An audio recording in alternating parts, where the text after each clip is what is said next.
ಇವತ್ತಿನ ಮುದ್ದು ಸೊಸೆ ಸಂಚಿಕೆಯನ್ನು ನೋಡಬೇಕು ಅಂತ ಹೇಳಿದರೆ ನಮ್ಮ ಚಾನಲ್ನ ಸಬ್ಸ್ಕ್ರೈಬ್ ಮಾಡಿ, ವಿಡಿಯೋನ ಲೈಕ್ ಮಾಡಿ.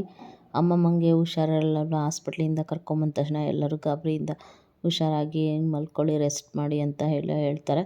ಆಗ ಎಲ್ಲರೂ ಬಂದು ಈ ಡಾಕ್ಟ್ರೆಲ್ಲ ಏನು ಹೇಳಿದ್ರು ಅಂತ ಹೇಳಿದಾಗ, ಅಮ್ಮ ನಿನ್ನ ಮೇಲೆ ಚೆನ್ನಾಗಿ ನೋಡ್ಕೊತೀವಮ್ಮ, ನಿನಗೇನಾದರೂ ಆದರೆ ನಾನು ಬದುಕಿರಲ್ಲ ಕಣಮ್ಮ ಅಂತೇಳಿ ಶಿವರಾಮೇಗೌಡರು ಹೇಳ್ತಾರೆ. ಆಗ ಎಲ್ರಿಗೂ ಒಂದೊಂದು ಥರ ಭಯ ಸ್ಟಾರ್ಟ್ ಆಗುತ್ತೆ, ಎಲ್ಲ ಗಾಬರಿಯಿಂದ ಯಾಕೆ ಈ ಥರ ಆಯಿತು ಅಂತ ಗೊತ್ತಾಗಲಿಲ್ಲ, ಇದ್ದಕ್ಕಿದ್ದಂಗೆ ಚೆನ್ನಾಗೇ ಇದ್ರಲ್ಲ ಅಂತ ಕೇಳಿದಾಗ, ಹೌದು, ಆ ರಕ್ತ ಕಟ್ಟಿದರೆ ಆಗುತ್ತಂತೆ, ಅದಕ್ಕೆ ಡಾಕ್ಟ್ರು ಹುಷಾರಾಗಿ ನೋಡ್ಕೊಳ್ಳಿ ಅಂತ ಹೇಳಿದ್ದಾರೆ, ಅದಕ್ಕೆ ಮನೆಗೆ ಕಳಿಸಿದ್ದಾರೆ, ಯಾವುದೇ ರೀತಿ ತೊಂದರೆ ಇಲ್ಲ ಅಂತ ಹೇಳಿದ್ದಾರೆ ಅಂದಮೇಲೆ ಆಗ ವಿದ್ಯಾ ಮುಖ ನೋಡ್ತಾ ಮತ್ತು ಮೌನ ಇಬ್ಬರು ನೋಡಬೇಕು ಅಂತ ಇದ್ದಾಗ, ಆಗ ಮೌನ ನೀನು ಏನು ಮಾತಾಡಬೇಡ, ಬಾ ಇಲ್ಲಿ ಒಂದು ನಿಮಿಷ ಅಂತೇಳಿ ವಿದ್ಯೆನ ಕರ್ಕೊಂಡು ಹೋಗ್ತಾಳೆ. ಆಗ ಈ ಕಡೆ ಕರ್ಕೊಂಡು ಹೋದಾಗ ಈಶ್ವರಿ ನೋಡ್ತಾಳೆ, ಯಾಕೆ ಇವರು ಈ ಕಡೆ ಹೋಗ್ತಾರೆ, ಈಶ್ವರಿಗೆ ಅನುಮಾನ ಬರುತ್ತೆ. ಆಗ ವಿದ್ಯಾ ಮತ್ತು ಅವ್ರ ಅತ್ತೆ ಇಬ್ಬರು ಮಾತಾಡ್ತಾ ಇರ್ತಾರೆ.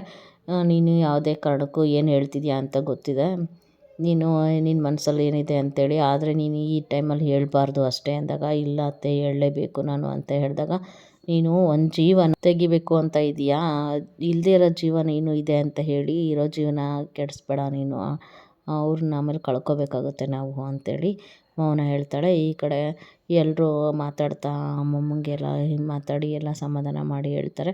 ಈ ಕಡೆ ಮೌನ, ವಿದ್ಯಾ ಮತ್ತು ಈಶ್ವರಿ 3 ಜನ ಇರ್ತಾರೆ. ಆಗ ವಿದ್ಯಾ, ಹೋಗು ನೀನು ಬಸ್ರಿ, ನೀನು ಆರಾಮಾಗಿರಬೇಕು ಅಂತ ಡಾಕ್ಟ್ರು ಹೇಳಿದಾರಲ್ಲ, ನೀನು ಇಲ್ಲಿಂದ ಹೋಗು, ನಾನು ನೋಡ್ಕೊತೀನಿ ಅಂತ ಹೇಳಿ ಮೌನ ಹೇಳ್ತಾಳೆ. ಆಗ ಈಶ್ವರಿಗೂ ಕೂಡ ಆಯಿತು ಬಾ, ಅಮ್ಮಮ್ಮ ಒಬ್ಬರೇ ಇರ್ತಾರೆ ಅತ್ತೆ ಅಂತ ಹೇಳಿ ಆ ಕಡೆ ಹೊರಗಡೆ ಹೋಗ್ತಾರೆ.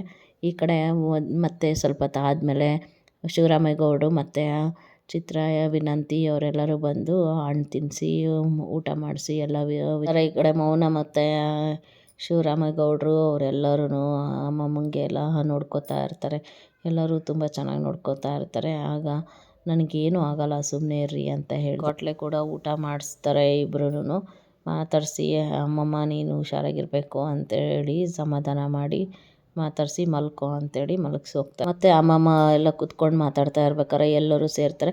ಎಲ್ಲರೂ ಸೇರಿದ್ಮೇಲೆ ಈ ಥರ ಹಿಂಗೆ ಆಗ್ಬಿಡ್ತಲ್ಲ ಅಂತೇಳಿ ಯೋಚನೆ ಮಾಡ್ತಾ ಇರಬೇಕಾದ್ರೆ ಎಲ್ಲರೂ ಒಬ್ಬೊಬ್ಬರು ಒಂದೊಂದು ಥರ ಮಾತಾಡ್ತಾರೆ. ಆಗ ಏನು, ನಾನೆಲ್ಲೂ ಹೋಗಲ್ಲ, ನನಗೇನು ಆಗಲ್ಲ, ಮಕ್ಕಳನ್ನ ನೋಡಿದ್ದೀನಿ, ಮೊಮ್ಮಕ್ಕಳನ್ನ ನೋಡಿದ್ದೀನಿ, ಎಲ್ಲನೂ ನೋಡಿದ್ದೀನಿ, ನನಗೆ ಊರು ಹೋಗು ಅನ್ನತ್ತೆ, ಕಾಡು ಬಾ ಅನ್ನತ್ತೆ, ಯಾಕೆ ಇಷ್ಟೊಂದೆಲ್ಲ ಗಾಬರಿಯಾಗಿದ್ದೀರಾ ಎಲ್ಲರೂ ಅಂತ ಕೇಳಿದಾಗ, ಅಮ್ಮಮ್ಮ ಯಾಕೆ ಈ ಥರ ಮಾತಾಡ್ತಿದ್ದೀರಾ ಅಂತ ಕೇಳಿದಾಗ, ನನಗೆ ಒಂದೇ ಒಂದು ಆಸೆ, ಆ ಆಸೆನ ನನ್ನ ಮಗ MLA ಆಗಬೇಕು ಅಂದ್ರೆ ಅವನು ಮಿನಿಸ್ಟ್ರಿಗೆ ಆಗಿಬಿಟ್ಟಿದ್ದಾನೆ, ಅದು ಅಂತೂ ನನಗೆ ತುಂಬ ಖುಷಿಯಾಗಿದೆ.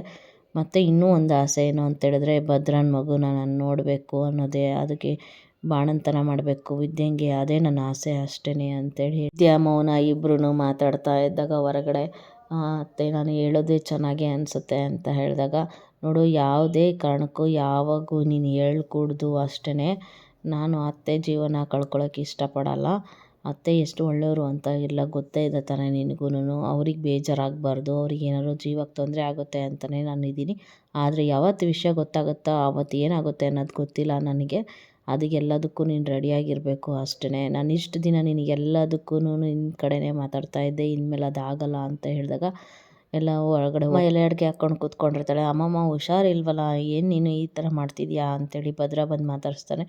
ಏನಿಲ್ಲ, ಎಲೆ ಅಡುಗೆ ಹಾಕ್ಕೊಳ್ಳೋದಕ್ಕೂ ಅದಕ್ಕೆ ಏನು ಅಂತ ಹೇಳಿದಾಗ, ಆಯಿತು ತರಿಸ್ಕೊಡ್ಬೇಕಾ ಅಂತ ಕೇಳ್ತಾಳೆ. ಏನೋ ಮಸ್ಕ ಹೊಡಿತಾ ಇದೆಯಾ, ಏನು ಕೆಲಸ ಆಗಬೇಕಿದೆ, ಏನು ಹೇಳು ಅಂತ ಹೇಳಿದಾಗ, ಏನಿಲ್ಲ ಅಮ್ಮಮ್ಮ, ನಾನು ನಿನ್ನ ಬಗ್ಗೆ ವಿಚಾರಿಸೋಕ್ಕೆ ಅಂತ ಬಂದಿದ್ದೀನಿ ಅಂತ ಹೇಳಿದಾಗ, ವಿಷಯ ಹೇಳು ಅಂತ ಕೇಳಿದಾಗ, ಆಗ ಭದ್ರ ಹೇಳ್ತಾನೆ, ವಿದ್ಯಾಗೆ ಆಸ್ಪತ್ರೆಗೆ ತೋರಿಸ್ಕೊಂಬಂದ್ರಲ್ಲ ಏನಾಯಿತು ಅಂತ ಹೇಳಿದಾಗ, ಇಲ್ಲ ಎಲ್ಲರೂ ಎದುರುಗಳು ಹೇಳಿದ್ರಲ್ಲ ಚೆನ್ನಾಗೇ ಇದ್ದಾರೆ ಅಂತೇಳಿ, ಮಗು ಚೆನ್ನಾಗೇ ಇದೆ ಅಂತ ಹೇಳಿದ್ರಲ್ಲ, ಆದರೂ ಇನ್ನೂ ಸ್ವಲ್ಪ ಗೊತ್ತಾಗಬೇಕಲ್ಲ ಅಮ್ಮಮ್ಮ ಅಂತ ಕೇಳಿದಾಗ, ಭಾಳ ಇದೆಯಲ್ಲ ನೀನು ಅಂತೇಳಿ ಹೇಳಿ, ಆಗ ನೀನೇ ಹೋಗಿ ಕೇಳು, ನೀವು ಅಮ್ಮನ ಹೋಗಿ ಅಮ್ಮ ಅಂತ ಇದ್ದಾಳಲ್ಲ ಅಂತ ಹೇಳಿದಾಗ, ನನಗೆ ಅವ್ರದ್ದೆಲ್ಲ ಏನೂ ಬೇಕಾಗಿಲ್ಲ, ನೀನೇ ಹೇಳು ಅಮ್ಮಮ್ಮ ಅಂತ ಕೇಳಿದಾಗ, ಮಗು ಗಂಡ ಹೆಣ್ಣು ಅಂತ ಹೇಳಿ, ಈಗೆಲ್ಲ ಯಾವ ಆಸ್ಪತ್ರೆಯಲ್ಲಿ ಅದನ್ನೆಲ್ಲ ಗೊತ್ತಾಗುತ್ತೋ ಅಂತೇಳಿ ಅಮ್ಮಮ್ಮ, ನನಗೆ ಎಣ್ಣೆ ಇಷ್ಟ ಅಂತ ಭದ್ರ ಹೇಳ್ತಾರೆ. ಆಗ ಅಪ್ಪಯ್ಯ ಹೇಳಿದ್ದಾರೆ ನಿಮ್ಮ ಅಮ್ಮನೇ ಬರ್ತಾಳೆ ಅಂತೇಳಿ ಹೇಳಿದಾಗ, ಆಟಾಡಿಸ್ಬೋದು, ನೀನು ನೋಡ್ಕೋಬೋದು, ಅಮ್ಮ ಅಂತೂ ನನ್ನ ನೋಡ್ಕೊಳ್ಳಿದ್ದು ಎಲ್ಲ ನನಗೆ ನೆನಪಿಲ್ಲ, ಆದರೆ ನಾನು ಅಮ್ಮನ ಥರ ನೋಡ್ಕೋಬೇಕು ಆಸೆ ಅಮ್ಮಮ್ಮ ಅಂತ ಹೇಳಿದಾಗ, ಅಮ್ಮನ ಥರ ಎಲ್ಲ ನೋಡ್ಕೋತಿದ್ದಾಳಲ್ಲ ಮೌನ ಕೂಡ ಅಂತ ಹೇಳಿದಾಗ, ಮೌನ ಮೇಲೆ ಸಿಟ್ಟು ಬರುತ್ತೆ ಭದ್ರಗೆ. ಸರಿ ಆಯಿತು, ನೀನೇನಾದರೂ ದೇವರಿಗೆ ಅಂದ್ಕೊಂಬಿಟ್ಟಿದ್ಯಾ ಗಂಡು ಮಗು ಆಗಿಬಿಡ್ಲಿ ಅಂತೇಳಿ ವಾರಸ್ ಥರ ಬೇಕು ಅಂತ. ನೋಡು, ನಾನು ಈಗಲೇ ಹೇಳ್ತಾ ಇದ್ದೀನಿ, ನನಗೆ ಹೆಣ್ಮಗುನೇ ಇಷ್ಟ, ನನಗೆ ಹೆಣ್ಮಗುನೇ ಬೇಕು ಅಷ್ಟೇ, ಅದನ್ನು ಚೆನ್ನಾಗಿ ನೋಡ್ಕೊತೀನಿ ಅಂತ ಹೇಳಿದಾಗ ಮೌನ ಅಯ್ಯೋ ಎಷ್ಟು ಆಸೆ ಇಟ್ಕೊಂಡಿದ್ದಾಳಲ್ಲ ಅಂತೇಳಿ ಅನ್ಕೋತಾಳೆ.